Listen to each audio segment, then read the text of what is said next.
विषय है हरियाणा की लुप्त होती संस्कृति और नैतिक मूल्य। आशा करती हूँ कि आप हमारी नाटिका को ध्यानपूर्वक देखेंगे। मैं यमराज, मृत्यु का देवता, जो जन्मा है उसका अंतिम सफर मेरे दरबार तक निश्चित है। चित्रगुप्त, आज क्या है? आज कौन कौन अपने कर्म और संघर्ष का हिसाब देने हमारे इस दरबार में आने वाला है। आज हम देखेंगे कि कौन कौन अपनी धरती माँ के लिए जीता है और कौन केवल स्वयं के लिए जीता है। महाराज, आज हरियाणा की धरती से 4 आत्माएं हैं। हर आत्मा का जीवन अलग, परंतु उनकी समस्या, उनकी पीड़ा एक समान, दुख से भरी हुई, संघर्ष, उपेक्षा और समाज की लापरवाही। सबका हिसाब आज आपके दरबार में होगा महाराज। अगर आप अनुमति दें तो मैं पहली आत्मा को बुलाओ पहली आत्मा को। देखते हैं उसने अपने जीवन में क्या किया। अपने पूरे जीवन में अपनी संस्कृति और नैतिक मूल्यों का पालन किया या अपना पूरा जीवन पाप और लापरवाही में गवा दिया। पहली आत्मा हाजिर हो। महाराज, यह युवक हरियाणा की है। जहाँ लोग छाछ लस्सी पीकर ताकत पाते हैं, वहीं इसने शराब को चुना और नशे की हालत में वाहन चलाने से इसकी सड़क दुर्घटना में मृत्यु हो गई। आओ, अपना सच सामने रखो। बताओ कि किस प्रकार से अपने कर्म और समाज के प्रति जिम्मेदारियों को भूल गए थे तुम। महाराज मुझे माफ कर दो, मुझसे गलती हो गई। महाराज, शराब ने मेरा सब कुछ छीन लिया, मेरा परिवार, मेरी जिंदगी। मेरे माँ बाप समझाते रह गए पर मैंने उनकी एक ना सुनी। मेरे माँ बाप समझाते रह गए पर मैंने उनकी एक ना सुनी। काश मैं अपनी जिम्मेदारियों को समझ पाता तो शायद आज इस दरबार में न खड़ा पड़ता। महाराज मुझे माफ कर दो, मुझसे गलती हो गई। एक दो और दो महाराज। हे मनुष्य, तू हरियाणा की धरती से आया है ना? हमने तो सुना है कि हरियाणा की धरती में दूध दही की नदियां बहती है, घी छाछ लस्सी से तन और मन ताकतवर बनता है। लेकिन तूने इस पवित्र परंपरा का त्याग करके शराब को चुना। शायद तू भूल गया कि तेरे पूर्वजों ने बैलों के साथ खेत जोते समाज को अनाज दिया, लेकिन तूने क्या किया? नशे की हालत में सड़क पर लहूलुहान पड़ा मिला। क्या यही है हरियाणा? क्या यही है हरियाणा की शान? याद रख, नशा किसी को वीर नहीं बनाता, बल्कि उससे उसका सब कुछ छीन लेता है। ले जाओ इसे यहाँ से। चित्रगुप्त, अगली आत्मा को बुलाओ। जी महाराज। महाराज, अगली आत्मा एक वृद्ध माँ की है, जिसने अपने बेटे के पालन पोषण में अपनी पूरी जिंदगी लगा दी, परंतु वही बेटा बड़ा होकर उसे वृद्धाश्रम छोड़ाया। महाराज, माँ की ममता तन्हाई में खत्म हो गई। बुलाओ उसे। दूसरी आत्मा हाजिर हो। आओ, अपना परिचय दो। महाराज, मैं हूँ उस माँ की आत्मा जिसने अपने बेटे के लिए जीवन की हर खुशी त्याग दी। मैंने उसे इन्हीं हाथों से लिखना सिखाया, उसे खिलाया और वो इन्हीं हाथों से खींचकर मुझे वृद्धाश्रम छोड़ाया। क्या गलती थी मेरी? क्या बिगाड़ा था मैंने उसका? मैंने उससे कहा, बेटा मैं तेरे घर का सारा काम करूंगी, तेरे बच्चों को भी संभाल लूंगी, पर तू मेरे साथ ऐसा मत कर बेटा, बहू को भी कुछ नहीं बोलूंगी। पर महाराज, उसने मेरी एक न सुनी। क्या करती मैं? अरे हरियाणा की धरती तो कहती है कि माता पिता देवता समान होते हैं। तो बताइए मेरे बेटे ने मेरे साथ ऐसा क्यों किया? मेरा बेटा क्यों सारे धर्म भूल गया? क्यों महाराज, क्यों?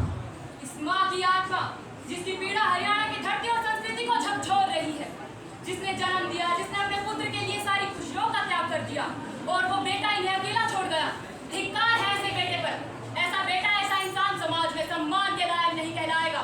चित्रगुप्त, इसे दर्ज कर लो। महाराज, कर्म दर्ज है। बेटे ने माँ की ममता और त्याग का सम्मान नहीं किया, हरियाणा की संस्कृति और नैतिक मूल्य का उल्लंघन किया। महाराज, यह लेखा सबसे कठोर होगा। चित्रगुप्त, यदि शुरुआत ही ऐसी है तो आगे का तो हम अनुमान भी नहीं लगा सकते। महाराज, अब मैं तीसरी आत्मा को बुलाना चाहूँ। यह आत्मा एक किसान है। यह किसान भोला राम, जो दिन रात मेहनत करता रहा, हरियाणा की धरती को सींचता रहा, परंतु परिस्थितियों ने इसे तोड़ दिया और कठिनाइयों और परिस्थितियों से तंग आकर इसने आत्महत्या कर दी। महाराज, आत्महत्या कर दी। आत्महत्या? बुलाओ उसे।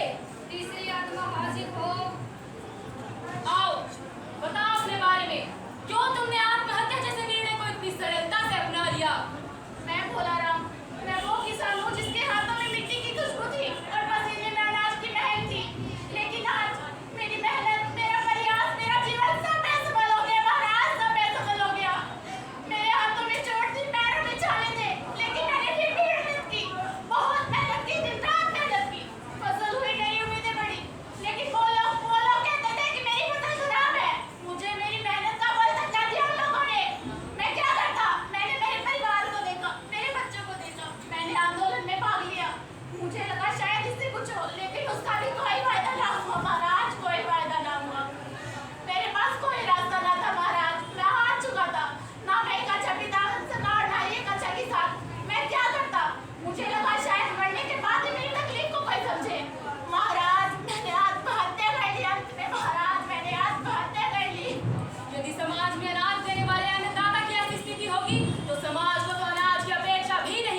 बल्कि अपनी संस्कृति और नैतिक मूल्यों का उल्लंघन भी करता है।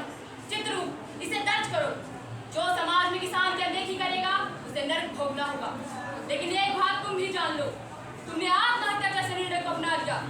तुम्हें जो जीवन कठिनाइयों को पार करने के लिए मिला है, तुम इसे बीच रास्ते में क्यों छोड़ देते हो? आत्महत्या कोई समाधान नहीं है, बल्कि ये तुम्हारे पापों को और बढ़ा देता है। ले जाओ इसे यहाँ से। महाराज, कर्म दर्ज है। अब मैं अंतिम आत्मा को बुलाने की अनुमति चाहती हूँ। बुलाओ अंतिम आत्मा को। चौथी आत्मा हाजिर हो। क्यों बुलाया है आप मुझे यहाँ? क्या मेरी आत्मा को यहाँ पर भी शांति नहीं है? अपने बारे में बताओ। ये हूँ मैं। देखो मेरा चेहरा। अरे देखो सारे। वो तो कहता था वो मुझसे प्यार करता है। ये कैसा प्यार किया है उसने मेरे साथ? मेरा चेहरा जल रहा था। जलन हो रही थी मुझे। मेरा चेहरा मोम की तरह पिघल रहा था। मैं सबके आगे चीखती रही, चिल्लाती रही, मेरी मदद करो, प्लीज मेरी मदद करो। लेकिन किसी एक ने भी मेरी मदद करने की कोशिश नहीं की। क्यों किया था मेरे साथ ऐसा? क्या गलती थी मेरी? मैंने किसी का क्या ही बिगाड़ा था? मेरे पास आत्महत्या करने के अलावा और कोई रास्ता नहीं था। फिर मैं क्या करती? क्या पूरी उम्र इस दुनिया के ताने सुनती? खा लिया मैंने जहर और खत्म कर दिया इस जिंदगी को। हरियाणा की पावन धरती जहाँ पर भगवान श्री कृष्ण ने अर्जुन को गीता का उपदेश दिया था, जो धरती कभी नारी शक्ति का प्रतीक थी, वहीं आज नारियों के लिए एक श्राप बन गई है। नारियां घर से बाहर निकलते समय डरती है। ये कैसी तरक्की है? चित्रगुप्त, इसे दर्ज कर लो। जो हाथ लड़कियों की जिंदगी बर्बाद करने के लिए उठते हैं, वही हाथ मेरे दरबार में आते हुए कांपते हुए दिखाई देंगे, क्योंकि न्याय से कोई नहीं बच सकता। और एक बात तुम भी याद रखो, आत्महत्या करना कायरता है। असली योद्धा वही है जो कठिनाइयों को पार करके जीत हासिल करे। और समाज के लोगों, तुम भी मेरी बात को ध्यान से सुन लो। आज इन चार आत्माओं ने हमें अपनी पीड़ा से अवगत करवाया है। इनकी पीड़ा केवल इनकी नहीं, बल्कि पूरे समाज के लिए एक चेतावनी है। अब भी सुधर जाओ, अब भी समझ जाओ, अपनी संस्कृति और नैतिक मूल्यों को अपना लो, अन्यथा प्रलय निश्चित है। याद रखो, कर्म का फल अनिवार्य है। जो सही करेगा उसे सम्मान मिलेगा, और जो भूल जाएगा उसका लेखा कठोर होगा। धन्यवाद। जय